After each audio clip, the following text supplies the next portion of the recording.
Okay, next portion state of India's environment. India എന്ന് പറയുന്ന മഹത്തായ അല്ലെങ്കിൽ ഇന്ത്യ എന്ന് പറയുന്ന ഈ ലോകത്തിലെ തന്നെ വലിപ്പത്തിന്റെ സ്ഥാനത്ത് ഏറ്റവും മുൻപന്തിയിൽ നിൽക്കുന്ന നമ്മുടെ രാജ്യം. ഈ മഹാരാജ്യത്തിലെ എന്താണ് എൻവയോൺമെന്റ്, പരിസ്ഥിതിയെ കുറിച്ചും നമ്മുടെ നാടിന്റെ വൈവിധ്യത്തെ കുറിച്ചുമാണ് പറയുന്നത്. അത് എഴുതാനാണെങ്കിൽ ഒരുപാട് പേജസ് എഴുതാനുണ്ട്, എസ്സേ ആയിട്ട് എഴുതാനുണ്ട്. ഇപ്പൊ മെയിൻ പോയിന്റ്സ് പറഞ്ഞിരിക്കുകയാണ്.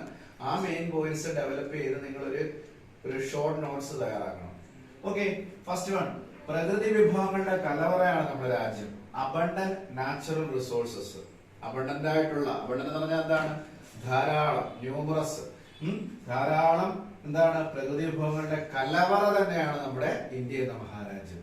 അടുത്തത്, 100 കണക്കിന് നദികളുണ്ട് നമ്മുടെ രാജ്യത്ത്. ഹൺഡ്രഡ്സ് ഓഫ് റിവേഴ്സ് ഉണ്ട്. ആ നദികൾക്ക് എന്തുകൊണ്ട്? ഇതൊരു നദിയാണെങ്കിൽ അതിന്റെ ട്രൈബ്യൂട്ടറീസ്, കൈവഴികളുണ്ട് ഒരുപാട്. ഗംഗ, യമുന, ഗോദാവരി, കൃഷ്ണ. കേരളത്തിൽ തന്നെ 49ഓളം നദികളുണ്ട്. Hundreds of rivers and tributaries. Lush green forest, എന്താണ്? പച്ചപിടിച്ച് നിത്യഹരിതമായിട്ട് നിൽക്കുന്ന ധാരാളം കാടുകളുണ്ട്. പിന്നെ പ്ലെന്റി ഓഫ് മിനറൽ ഡെപ്പോസിറ്റ്സ് ഉണ്ട്. ധാതുക്കളുടെ തന്നെ ഒരു എന്താ പറയുന്നത്, ഒരു കളക്ഷൻ ഉണ്ട് നമ്മുടെ മഹാരാജ്യത്ത്. Vast stretch of Indian ocean. അടുത്തത്, ഇന്ത്യൻ മഹാസമുദ്രം. ഇന്ത്യൻ മഹാസമുദ്രം, ഇന്ത്യ എന്ന് പറയുന്ന രാജ്യത്തിന്റെ ഒരു ഭൂരിഭാഗവും എന്താണ്? നമ്മുടെ ഇന്ത്യയുടെ അതിര് കൈ പിടിക്കുന്ന ഒരു ഏരിയയാണ്, അല്ലെങ്കിൽ സ്ട്രെച്ച് ചെയ്ത് കിടക്കുന്ന റീജിയൻ ആണ് ഇന്ത്യൻ ഓഷ്യൻ. മനസ്സിലാലോ? ഇന്ത്യൻ ഓഷ്യൻ പറഞ്ഞാൽ ഇന്ത്യൻ മഹാസമുദ്രം. അടുത്തത്, റേഞ്ചസ് ഓഫ് മൗണ്ടൻസ്, അല്ലെ? ഹിമാലയൻ മലനിരകൾ, ഹിമാചൽ, ഹിമാദ്രി, സിവാലിക്, വിന്ധ്യ, സത്പുര, പിന്നാണെങ്കിൽ ആരവല്ലി പർവ്വതനിരകള്, കുറെ ഉണ്ട്.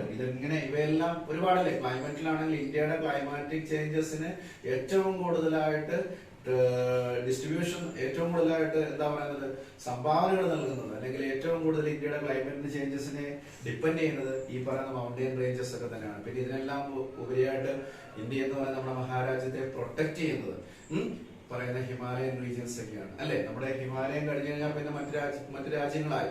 അപ്പൊ അതിന്റെയൊക്കെ അതിരെന്ന് പറയുന്ന ബൗണ്ടറി എന്ന് പറയുന്നതും നമ്മുടെ ഈ മൗണ്ടൻസ് ഒക്കെ തന്നെയാണ്. പിന്നെ അടുത്തത്, ഏറ്റവും കൂടുതൽ ഫലഭൂയിഷ്ടി, ഫെർട്ടിലിറ്റി ആയിട്ട് റിലേറ്റ് ചെയ്യുന്ന ഒരു മണ്ണാണ് ബ്ലാക്ക് സോയിൽ എന്ന് പറയുന്നത്. അപ്പം the black soil of Deccan plateau, Deccan പീഠഭൂമിയിൽ കാണപ്പെടുന്ന ബ്ലാക്ക് സോയിലിന്റെ ഒരു വൻ നിക്ഷേപം ഏറ്റവും കൂടുതൽ എന്തിനെ സഹായിക്കുന്നുണ്ട്?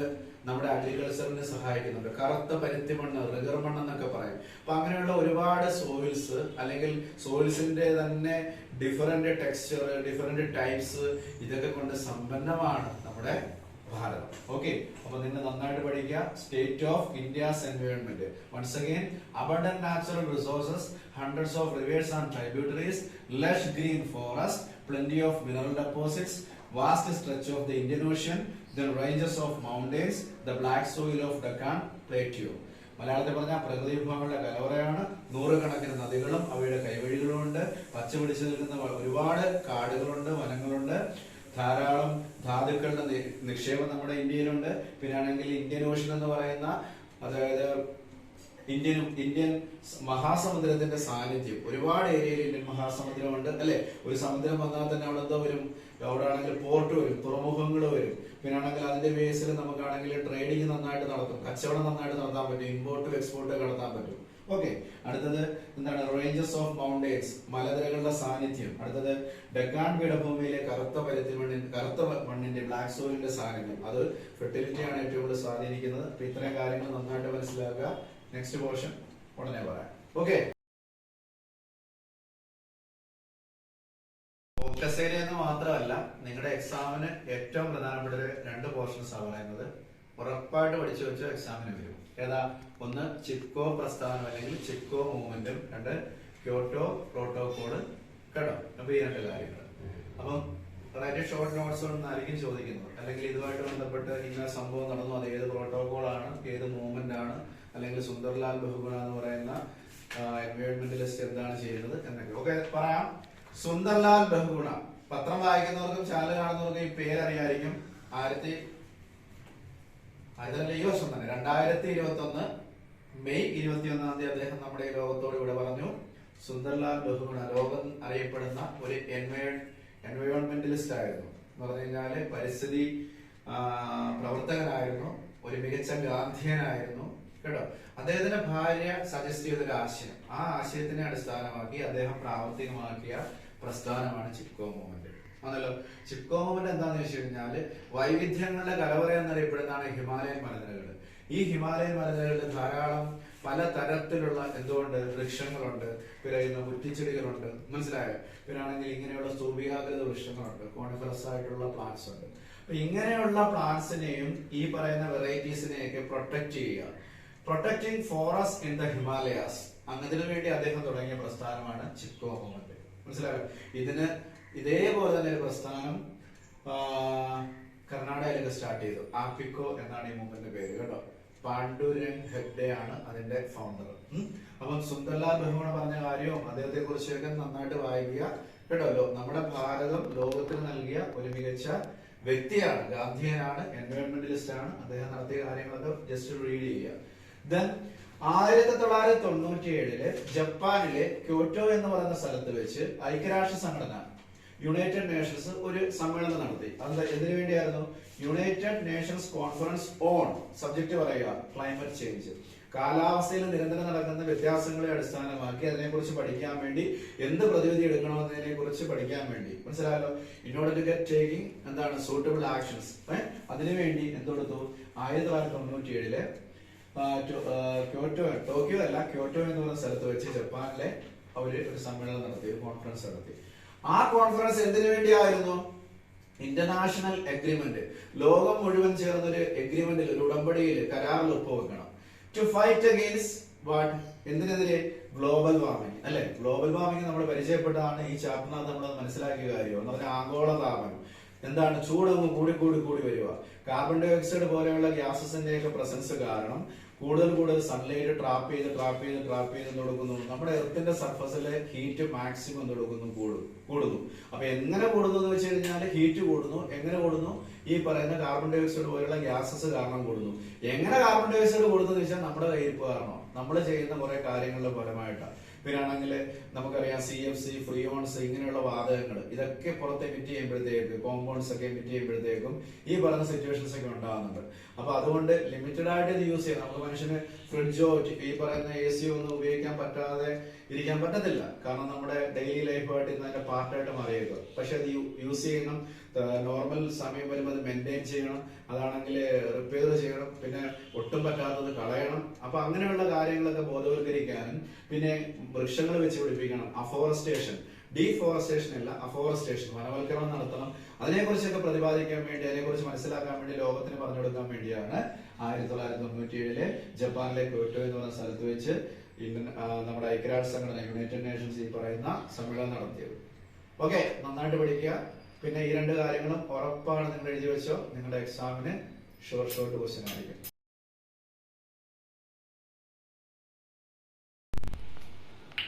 Good morning all. നമ്മൾ നോക്കുന്നത് എൻവയോൺമെന്റ് ആൻഡ് സസ്റ്റൈനബിൾ ഡെവലപ്മെന്റിന്റെ ലാസ്റ്റ് പാർട്ടാണ്. ഇതിനകത്ത് പറയുന്ന കാര്യങ്ങൾ സസ്റ്റൈനബിൾ ഡെവലപ്മെന്റ്, സുസ്ഥിര വികസനം എന്നാ മലയാളത്തിൽ പറയുന്നത്. സംഭവം ഇത്രേ ഉള്ളൂ.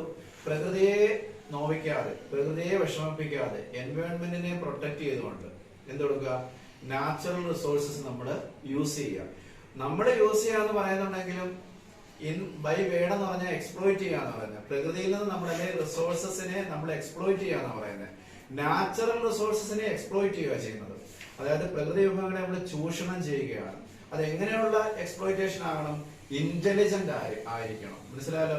വിവേകപൂർവമായിട്ടുള്ള ചൂഷണം എന്ന് പറഞ്ഞു കഴിഞ്ഞാല് നാളെ നമുക്കിത് വേണം. ഏതൊരു കാര്യം ചെയ്ത് കഴിഞ്ഞാലും അങ്ങനല്ലേ, നാളത്തെ തലമുറയ്ക്കും വേണം, അല്ലെങ്കിൽ നമുക്ക് തന്നെ നാളെ വേണം എന്നുള്ള രീതിയിൽ എന്ത് കൊടുക്കണം? പ്രകൃതി വിഭവങ്ങളെ, നാച്ചുറൽ റിസോഴ്സസിനെ എന്ത് ചെയ്യണം? എക്സ്പ്ലോയിറ്റ് ചെയ്തുകൊണ്ട് പ്രകൃതിയെ നശിപ്പിക്കാതെ, എൻവയോൺമെന്റിനെ ഹാം ചെയ്യാതെ, ഉപദ്രവിക്കാതെ ഒരു വികസനം നേടിയെടുക്കുക. ആ വികസനത്തെ വിളിക്കുന്ന പേരാണ്, ആ ഡെവലപ്മെന്റിനെ വിളിക്കുന്ന പേരാണ് എന്ത്? Sustainable development. Eco friendly development that sustains itself. അതായത് എക്കോ ഫ്രണ്ട്ലി എന്ന് പറഞ്ഞാൽ അറിയാലോ, പ്രകൃതിയെ ഉപദ്രവം ചെയ്യാതെ തന്നെ, എക്കോസിസ്റ്റത്തെ, ആവാസ വ്യവസ്ഥയെ ഉപദ്രവിക്കാതെ തന്നെ നമ്മൾ നേടിയെടുക്കുന്നതും നിലനിൽക്കുന്നതുമായ ഡെവലപ്മെന്റിനെ വിളിക്കുന്ന പേരാണ് സസ്റ്റൈനബിൾ ഡെവലപ്മെന്റ്. അപ്പൊ സസ്റ്റൈനബിൾ ഡെവലപ്മെന്റ് എന്ന് പറഞ്ഞാൽ ഇത്രേ ഉള്ളൂ, സുസ്ഥിരമായിട്ടുള്ള നാളെയും നിലനിൽക്കുന്ന വികസനം. Okay, development that means the need of present generation. ഇന്നത്തെ തലമുറയുടെ ആവശ്യങ്ങൾ എന്ത് ചെയ്യണം? നേടിയെടുക്കാൻ പറ്റുന്നതായിരിക്കണം. Without compromising the ability of the future generation to meet their own words. നാളെ വരുന്ന തലമുറയ്ക്ക് വേണ്ട കാര്യങ്ങൾക്ക് അവർക്ക് കോംപ്രമൈസ് ചെയ്യേണ്ട ആവശ്യം വരരുത്. അയ്യോ കഴിഞ്ഞ തലമുറക്കാർ ഉപയോഗിച്ചു പോയി, അല്ലെങ്കിൽ നമ്മുടെ അച്ഛന്റെയും അമ്മയുടെയും ഫാമിലിയിൽ അല്ലെങ്കിൽ തലമുറയിൽപ്പെട്ടവർ അതൊക്കെ യൂസ് ചെയ്ത് പെട്രോളിയം, എന്തോ പെട്രോളിയം പെട്രോളിയം എന്ന് കേട്ടിട്ടുണ്ട്, പക്ഷെ ഞങ്ങൾക്ക് അത് യൂസ് ചെയ്യാൻ പറ്റുന്നില്ല. കാരണം ഞങ്ങളുടെ മുമ്പുള്ള ജനറേഷൻ യൂസ് ചെയ്ത് അത് തീർത്തു പോയി. അങ്ങനെ പറഞ്ഞു കഴിഞ്ഞാൽ ശരിയാവത്തില്ല. കാരണം പെട്രോളിയം എന്ന് പറഞ്ഞു കഴിഞ്ഞാൽ തന്നെയും നമ്മുടെ നേച്ചറിൽ നിന്ന് തന്നെ കിട്ടുന്നതാണ്. കാരണം ദശലക്ഷക്കണക്കിന് വർഷങ്ങള് മണ്ണിനടിയിലും പിന്നെ കടലിനടിയിലുമായിട്ട് ഉണ്ടാകുന്ന രണ്ട് സബ്സ്റ്റൻസ് ആണ്. മണ്ണിനടിയിൽ കോൾ എന്ന് പറയുന്നത് കൽക്കരിയുടെ രൂപവും പെട്രോളിയം എന്ന് പറയുന്ന ശിലാതൈലം എന്ന് പറയുന്നത് കടലിലും ഉണ്ടാകുന്നത് സൂക്ഷ്മജീവികളുടെ പ്രവർത്തന ഫലങ്ങളായിട്ട്. അപ്പം ഇങ്ങനെയുള്ള കാര്യങ്ങൾ നാളത്തെ തലമുറയ്ക്കും വേണമെന്നുള്ള രീതിയിൽ ഇന്നത്തെ തലമുറ എന്ത് ചെയ്യണം? യൂസ് ചെയ്യണം. അതാണ് പറയുന്നത് development that meets the need of present generation, നമ്മുടെ ഈ തലമുറ, without compromising the ability of the future generation to meet their own needs.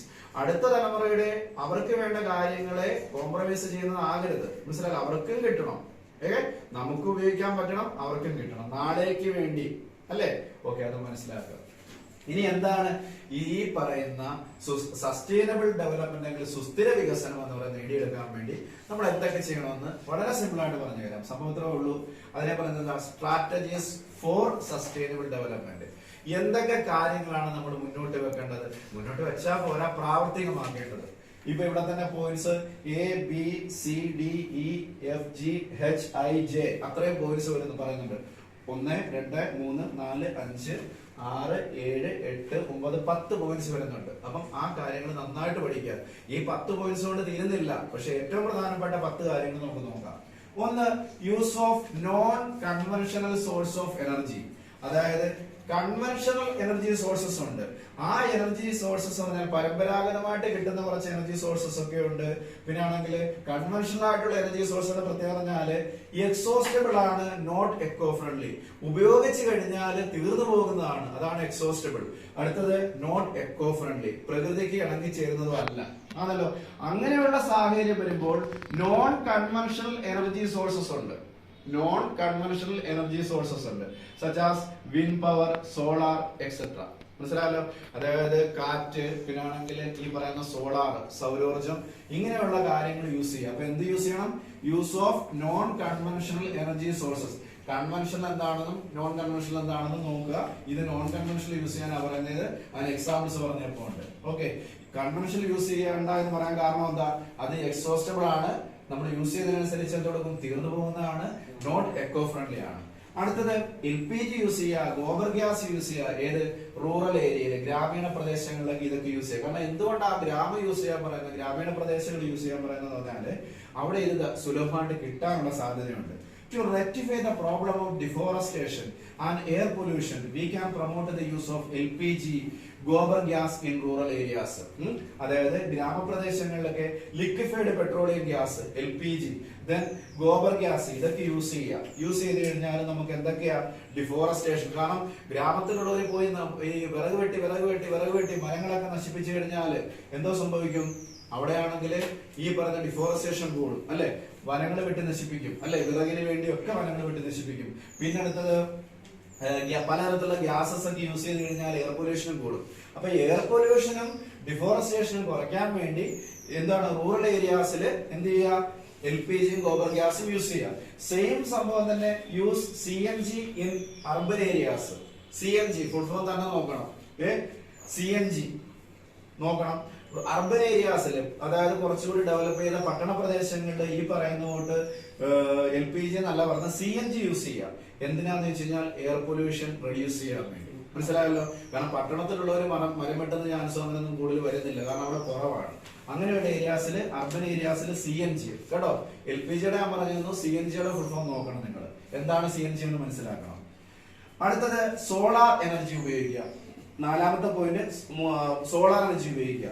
ഈ സോളാർ എനർജി എന്താണ്? ഫോട്ടോ വോൾട്ടായിക് സെൽസിനകത്ത് സ്റ്റോർ ചെയ്യുന്നുണ്ട്, അല്ലെ?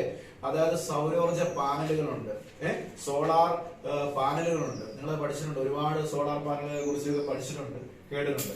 അപ്പൊ എന്താന്ന് വെച്ച് കഴിഞ്ഞാൽ അത് റിന്യൂവബിൾ ആണ്. അല്ലെ? നമുക്ക് വീണ്ടും കിട്ടുന്ന സുലഭമായിട്ട് ഏറ്റവും ദിവസം നമ്മൾ എഴുന്നേക്കുന്ന തന്നെ സൂര്യന്റെ പ്രകാശത്തോടു കൂടിയാണ് നേരം എടുക്കുന്നത്, അല്ലെ? പിന്നെ പൊല്യൂഷൻ ഫ്രീ ആണ്. അപ്പൊ അതുകൊണ്ട് എന്താ പറയുന്നത്, സോളാർ എനർജി ഉപയോഗിക്കുക.